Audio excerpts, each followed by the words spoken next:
Let's talk about conspiracy theories. One of the favorite things of so many internet denizens is conspiracies. And are they real? Like, what's the deal with conspiracy theories? Why are they so popular? And is there anything that's real about some of the conspiracy theories?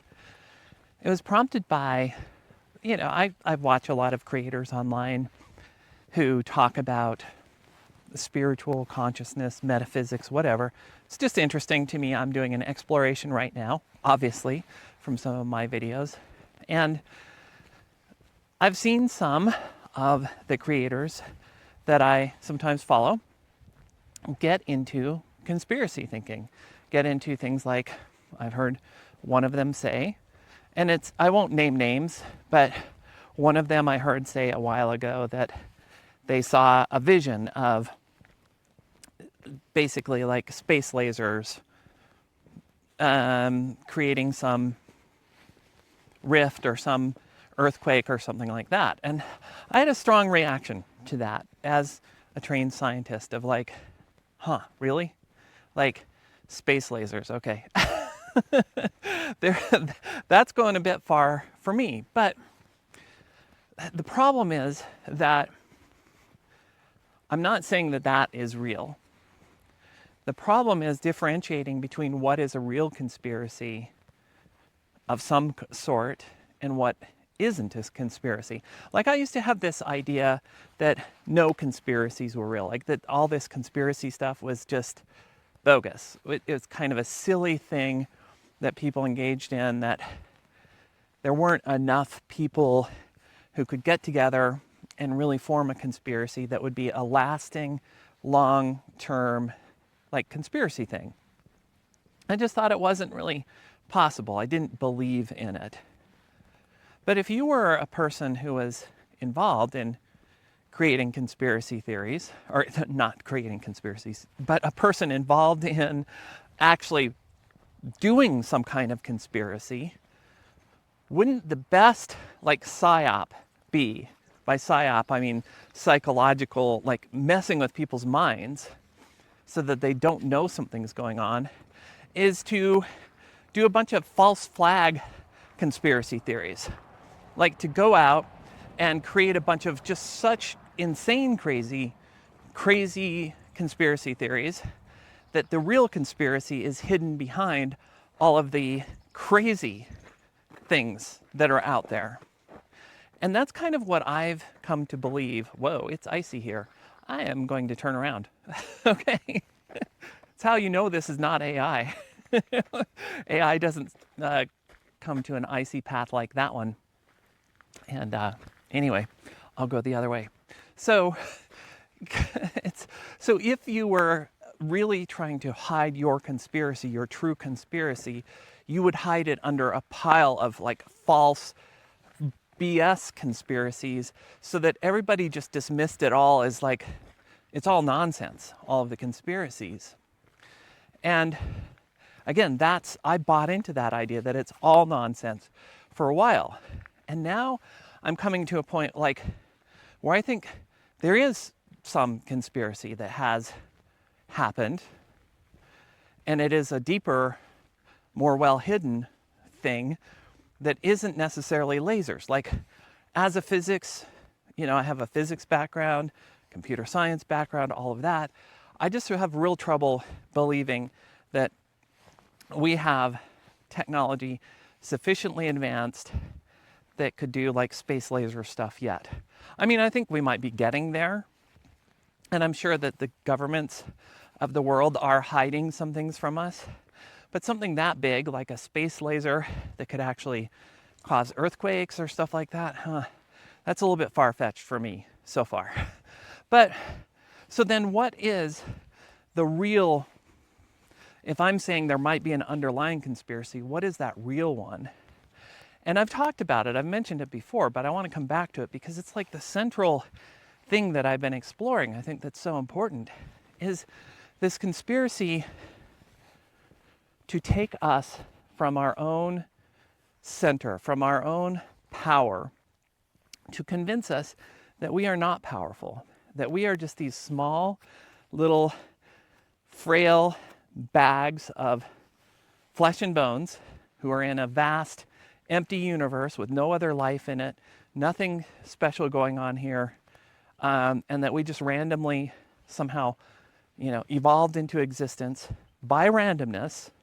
I'm not saying evolution doesn't exist. I'm not that kind of conspiracy theorist. But I think evolution has facets to it that we don't yet understand. I mean, that is a scientifically verifiable statement. Of course, there are people who study evolution. And in fact, I worked on things that looked at evolution of DNA sequences. So I'm not like some random person on the internet. I mean, I am a random person on the internet, but I'm not just some random person who has no knowledge of what's actually going on in the science. That DNA sequences do evolve, clearly, over time.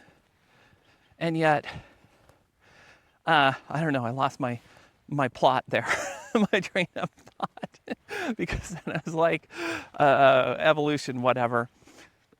But this conspiracy theory thing, oh yeah, the plot to sort of take us from our power by those in authority.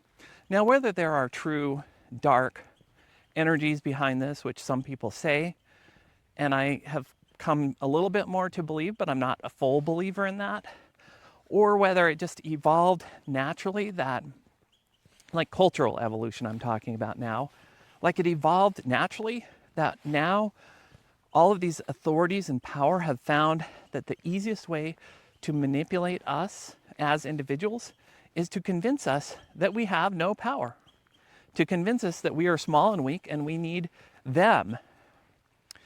And I think that has been going on. I mean, it's pretty clear if you look at what's been happening, that's been going on for a long time, that those in power are trying to disempower us individuals because it benefits them, because they get more power that way when we give our power to them. And they do that by convincing us that we are small and weak, that we don't have the power inside that we actually have, which comes from connecting with our consciousness, connecting with our inner being, connecting with our soul, whatever you want to call that. That's where our true power as individuals comes from. That's what I've been learning. And so that's maybe the way, the true conspiracy that has happened. And all of these other conspiracies are layered on top of that. Some which are real, some which are just false flags, false things that just get people in fear, get people confused, what's real, what's not real, what's really conspiracy. But I think deep down, the reason conspiracy theories are so popular is because this fundamental conspiracy has been happening for so long, and we come into this world and we're like, something is off. Something doesn't quite make sense here. And so then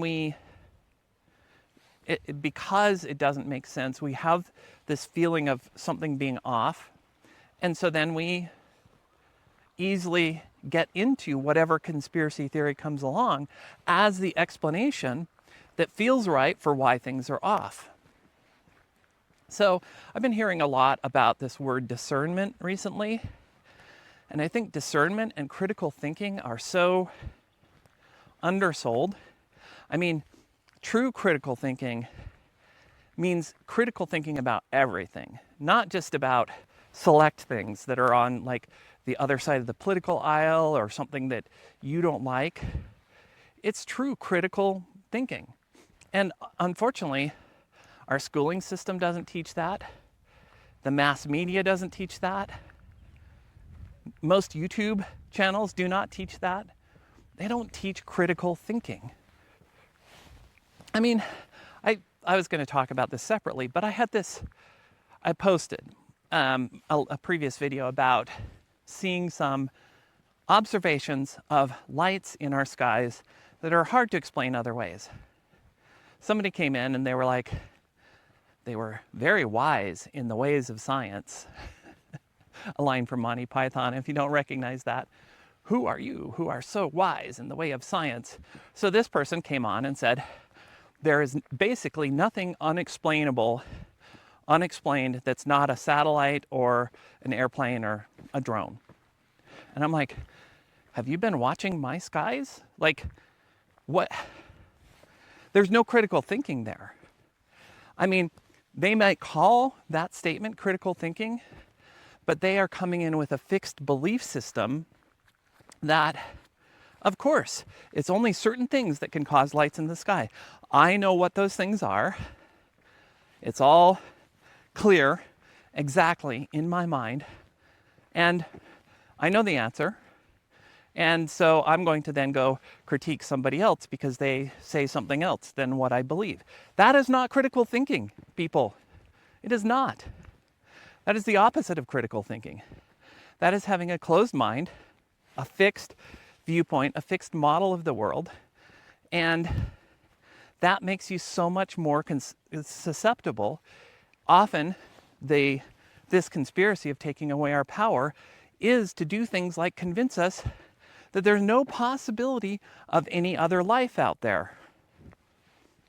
I think that's one of the biggest aspects of this conspiracy of all, is convincing us that we are alone, we are here, and we have to just rely on human authorities and human things for everything, because we are so alone in this vast, cold universe. I don't think we are. I can't prove we aren't. I don't have direct evidence. I have indirect evidence that says something else is going on. Critical thinking says, well, I'm constantly like, could that be a star? I haven't accepted that it is something else, but I haven't also said that it couldn't possibly be anything but, an existing star or satellite or blah, blah, blah. I'll go through the details of that later. So let's bring this around. I don't want to make it too long. Conspiracy theories require critical thinking, like everything else. And the true critical thinking about these is not to do as I did before, which is just to reject them all and say they're all nonsense. But it's also not to accept them all. Because as a trained scientist, I see that there are so many people that they are more likely to fall into conspiracy theories about things that are complex and things that they don't understand. Why can't we have a true critical thinking look at that, which doesn't say they're all bad and they're all a conspiracy, but doesn't say either that they're all good and just good no matter what, all the time, everywhere, always. Like, both of those views lack critical thinking. The critical thinking is truly the most important thing for all of it. So I'll leave you with that. That's the most important thing, the critical thinking. And that doesn't mean that all conspiracy theories are wrong. It just means you got to use your brain. Think about it. Research it. And this is a path of higher consciousness, is figuring out your own reality, not accepting what anybody says, and that includes me, and really finding your own truth, but not a narrow truth that you just picked up somewhere and said, okay, that sounds right. Okay, now that's true. That's not the way to do it. It's going deeper and really finding that from the center, finding that truth from the core of who you are. And that's when you step into your own power. All right, and if you haven't already given a like or subscribe, I would love it. And then you can also get notified of future videos. And I will see you soon.